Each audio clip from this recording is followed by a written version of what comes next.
మింటూ ఏం చేస్తున్నావు? Good morning. ఏంటమ్మా ఇందాకేమంటున్నావు? తారక బావ ఏమంటున్నాడు? ఎందుకు ఈ డ్రెస్ వేసుకున్నావనా? వాడి బొంద వాడికి ఏం తెలుసు?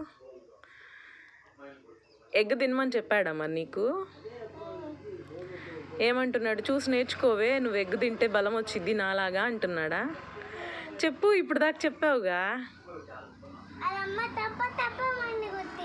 ఎవరిని? తింటావా లేదా అని టపటపమని కొట్టేది కదా. అవును, అందుకే తారక బాబుకి జాబ్ వచ్చింది. మరి నువ్వు కూడా తింటావా? ఇటు చూడు చిన్ని, చాలా బలం వస్తుంది. Please like, share, subscribe.